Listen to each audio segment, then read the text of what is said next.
Hello guys, welcome to JRF EduScience channel. Friends, today we will learn about the government and government which comes in two different form. That is, first is presidential form of government जिसको हम अध्यक्षात्मक शासन प्रणाली कहते हैं और दूसरा क्या है सरकार का जो एक संसदीय शासन प्रणाली। ठीक है, तो आज हम सरकार के जो स्वरूप हैं दो अलग अलग तरीके से उसको हम देखेंगे। देखिए सरकार जैसे कि हम इसको देखते हैं सरकार जो कि एक हमारा क्या है अध्यक्षीय शासन प्रणाली और दूसरा क्या है हमारी संसदीय शासन प्रणाली। ठीक है, अध्यक्षीय शासन प्रणाली जिसको हम प्रेसिडेंशियल फॉर्म ऑफ गवर्नमेंट कहते हैं and second that is parliamentary system. ठीक है, तो इसको देखने से पहले हम देखेंगे कि गवर्नमेंट जो सरकार है वो कैसे और किस तरीके से काम करती है। दोनों अलग अलग रूपों में हम इसको अलग से देखेंगे, लेकिन इससे पहले हम इसका बेसिक कॉन्सेप्ट थोड़ा सा समझ लेते हैं कि जैसे कि सरकार। ठीक है, पहले तो हम देखेंगे कि एक स्टेट क्या है। ठीक है, स्टेट एंड स्टेट का जो आपका मूर्त रूप आप जिसको कह सकते हैं ये इसका क्या आता है मूर्त रूप सरकार। यानी स्टेट को कौन रिप्रेजेंट करता है उसकी गवर्नमेंट। ओके, तो state that is an abstract entity. Okay, मतलब राज्य जो होता है, राज्य क्या है आपकी एक अमूर्त संस्था। ठीक है, जिसको आप देख नहीं सकते बट उसका अस्तित्व है। तो राज्य का अस्तित्व किस रूप में हम देखते हैं, वह उसके सरकार के रूप में देखते हैं। तो सरकार, राज्य और सरकार। ठीक है, तो जो सरकार का काम होता है हम इसके कार्य को देखेंगे। सरकार कार्य कैसे करती है, हम इसको तीन फॉर्म में देखते हैं। फर्स्ट आपका विधायिका। ठीक है, राज्य की जो सरकार होगी वो किस रूप में कार्य करेगी, फर्स्ट विधायिका, सेकंड में आपकी कार्यपालिका। ठीक है, कार्यपालिका एंड तीसरा आप देख सकते हैं न्यायपालिका। ठीक है, ये विधायिका जो कि आपकी लेजिस्लेटिव, इसको इंग्लिश में बोलते हैं कार्यपालिका, that is executive and third one is judiciary. ठीक है, तो ये मतलब आपका स्टेट हो गया।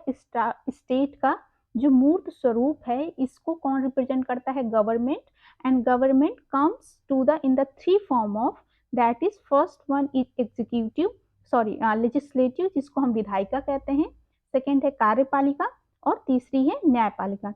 यानी विधायिका के द्वारा क्या काम किया जाता है कि जो कानून और लॉ हैं वो विधायिका के द्वारा बनाए जाते हैं और दूसरे जो नीतियां या जो कानून होते हैं उसको इम्प्लीमेंट किसके द्वारा किया जाता है, कार्यपालिका। फिर उसको चेक एंड बैलेंस जुडिशरी करती है कि जो नियम या कानून बनाए गए हैं, लागू किए गए हैं, क्या वे हमारे संविधान के अनुरूप हैं कि नहीं। ठीक है, तो ये जो हमारा कार्य करने की प्रणाली है, तो इसमें हम देखते हैं कि कोई भी राज्य है सरकार होती है और सरकार की विधायिका, कार्यपालिका और न्यायपालिका, इन तीन तरीके से इनके माध्यम से उस राज्य में कार्य का संचालन होता है। तो फिर हम इसमें देखेंगे कि जो सरकार है, सरकार में हम कैसे कैसे सरकार को हम अगर डिवाइड करें तो सरकार के दो फॉर्म आते हैं। फर्स्ट है एक presidential form of government and the second is parliamentary. ठीक है, पार्लियामेंट्री सिस्टम। ओके, ठीक है, फिर हम आइए दोस्तों इसको समझते हैं। गवर्नमेंट जैसे कि हमने बात की प्रेसिडेंशियल फॉर्म ऑफ गवर्नमेंट और दूसरा है हमारा पार्लियामेंट्री सिस्टम। तो प्रेसिडेंशियल फॉर्म ऑफ गवर्नमेंट इसको हिंदी में हम अध्यक्षीय शासन प्रणाली कहते हैं। और अध्यक्षीय शासन प्रणाली में इसकी जो मूल विशेषता होती है कि जो राष्ट्रपति होता है वह राष्ट्र का प्रमुख होता है। एक प्रकार से वास्तविक जो प्रमुख होगा वो राष्ट्रपति होगा और इसका निर्वाचन क्या होता है, जनता के द्वारा किया जाता है। और एक प्रकार से जो राष्ट्रपति होता है वह तो ना विधायिका का सदस्य होता है और ना ही जो मंत्रियों और सचिवों की नियुक्ति की जाती है विधायिका या संसद से नहीं करता है। मतलब उसको अपनी कैबिनेट में जिन लोगों को भी शामिल करना है वो संसद से बाहर के भी कोई विशेषज्ञ व्यक्ति हो सकते हैं। और इसकी एक प्रमुख विशेषता है कि जो प्रेसिडेंशियल फॉर्म ऑफ गवर्नमेंट है इसमें राष्ट्रपति का एक जो चुनाव होता है वो एक निश्चित समय के लिए होता है। इसीलिए कहते हैं कि जो प्रेसिडेंशियल या अध्यक्षीय शासन प्रणाली होती है ये एक प्रकार से स्थिर शासन होता है। क्यों, क्योंकि इसमें विधायिका और विधायिका और जो विधायिका और जो कार्यपालिका होती हैं, वो एक दूसरे के प्रति मतलब उत्तरदायी नहीं होते हैं। जैसे कि संसदीय शासन प्रणाली में हमारा क्या होता है, जो विधायिका होती है, कार्यपालिका जो होगी वो हमारी विधायिका के प्रति उत्तरदायी होगी, ठीक है। तो दूसरा क्या होता है कि संसद जो है प्रेसिडेंट उसके विरुद्ध मतलब अविश्वास प्रस्ताव नहीं ला सकती है। और नेक्स्ट है राष्ट्रपति जो होता है वो संसद के लिए उत्तरदायी भी नहीं होता है। और जो राष्ट्रपति चुना जाता है उसका एक निश्चित कार्यकाल होता है और निश्चित कार्यकाल के साथ ही राष्ट्रपति को जब अविश्वास प्रस्ताव नहीं लाया जा सकता तो मतलब शासन क्या होगा, वो स्थिर होगा।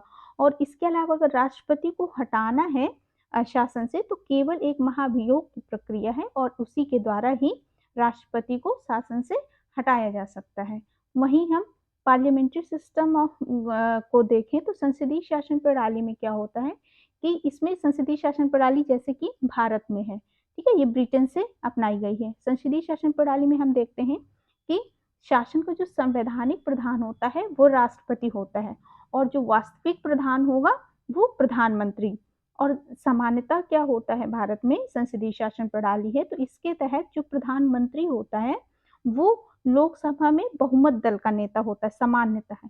इसके अलावा हम जो लोकसभा में बहुमत दल के नेता होते हैं इसके अलावा भी राष्ट्रपति किसी भी व्यक्ति को प्रधानमंत्री नियुक्त कर सकते हैं। वह लोकसभा के अलावा राज्यसभा का भी मेंबर हो सकता है। ऐसा कोई बाउंडेशन नहीं है कि लोकसभा के ही मेंबर को वो प्रधानमंत्री के रूप में अपॉइंट करें। और इसके अलावा किसी अन्य व्यक्ति को भी वो अपॉइंट कर सकते हैं बशर्ते उसको 6 महीने के अंदर किसी सदन का सदस्य होना अनिवार्य है।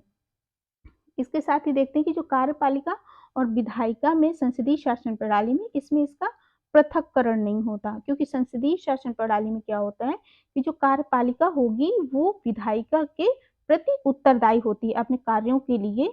जो भी वो कार्य करेगी तो उसको जवाबदेहिता सुनिश्चित करनी होती है विधायिका के प्रति। और इसके साथ ही जो मंत्रिपरिषद होती है वो तभी तक कार्य कर सकती है जब उसे संसद का विश्वास प्राप्त हो।